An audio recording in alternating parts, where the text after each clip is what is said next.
I'm good. How are you? Very well. I'm Kari with Temple of Geek. I wanted to ask. Temple of Geek? Yes. Oh my God. Awesome, right? I wanted to ask you, when they first approached you for the project, how did you feel?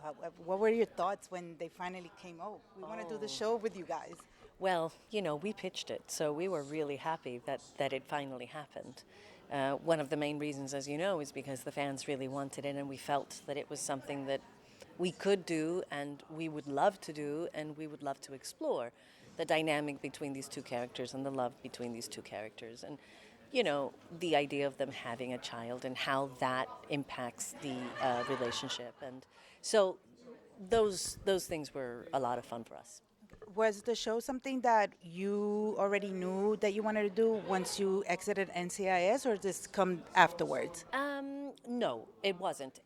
I think Michael and I started realizing that we missed working with each other, and we missed the relationship part of it, meaning the dynamic between two actors exploring these two characters and what that meant.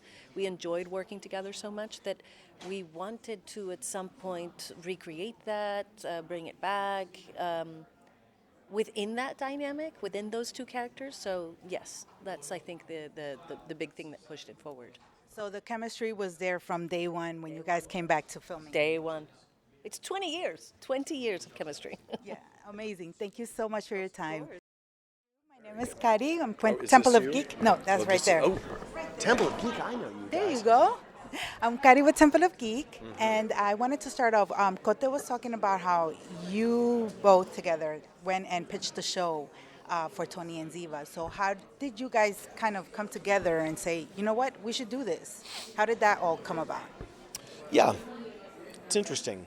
I think we knew there were a lot of unanswered questions about the characters, and then we kept running into people around the world, the fans around the world, who would say, like, oh, are you married now? Like, do you have where's your kid? Like, how old is your kid? And so after a while, you're like, yeah, these are good questions. Like, we should know whether or not they're married in whatever universe they live in, multiverse of NCIS verse.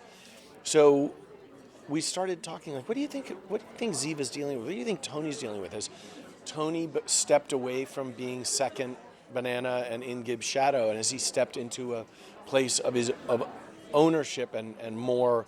Is he aware that the behavior he was enacting, was he really irritating to everyone? Is he aware of where that behavior came from?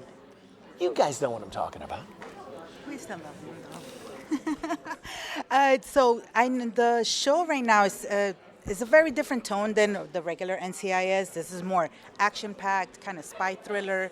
And emotional. Yes, very emotional. How did you come about? Why did you want to take this road instead of just doing, this regular cop show that we are used to?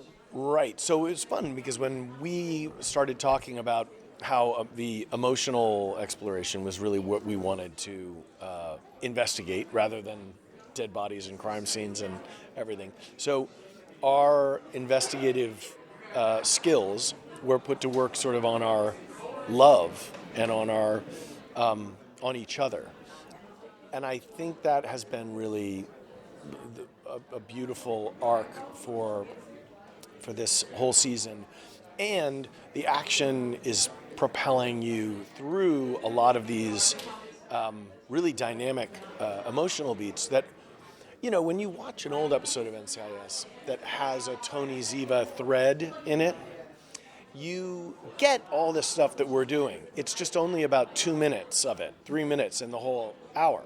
But now you're getting an hour of it, right? Or maybe like 40 minutes of it. And, and the action that we're doing is also much bigger, much badder, much weirder, like killer robot cars that, chase you down. And the drones coming out of nowhere. We have the drone, the killer robot dog. Yeah.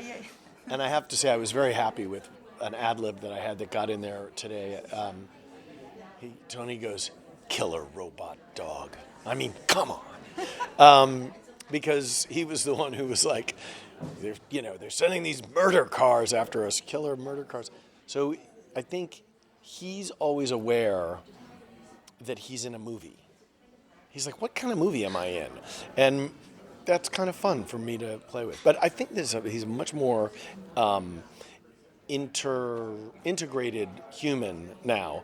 He's been a father. He's been awake, 100 times with his daughter when she wets her bed, or when she has a bad dream, or once you get out of your own way a little bit when you're a parent, because you have a little person that needs to be taken care of, and you're not the most important person anymore. So for Tony DiNozzo to not be the most important person, wait, and so that I think is really a beautiful humbling that you see with him, and then he's learned how to care, and then we get to see it in action.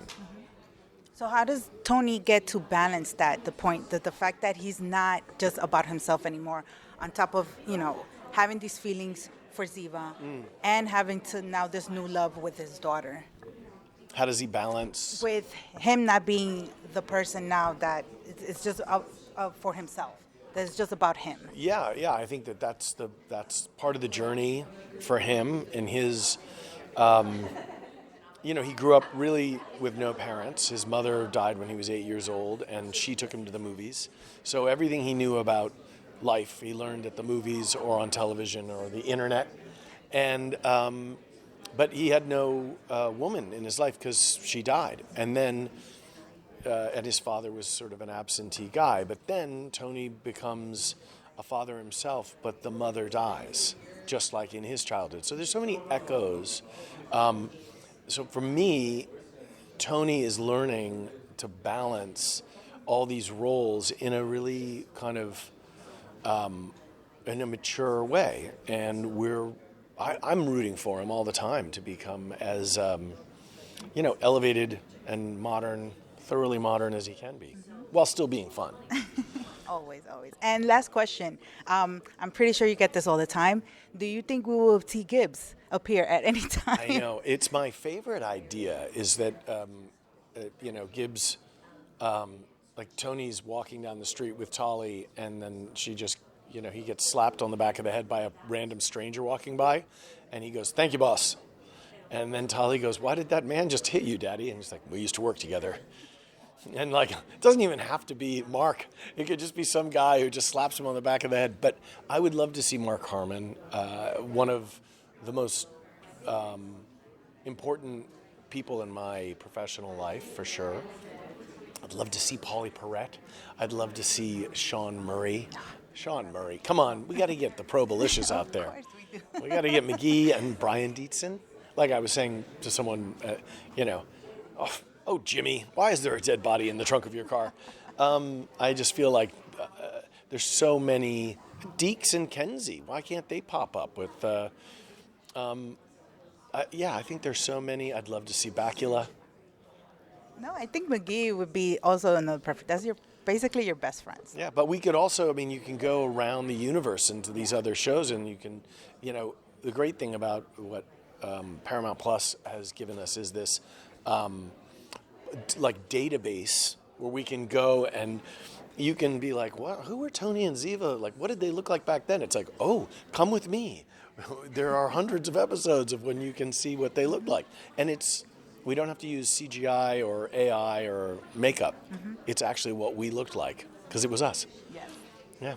Okay, that's amazing. Thank you so much. Thank you. Tony and Ziva.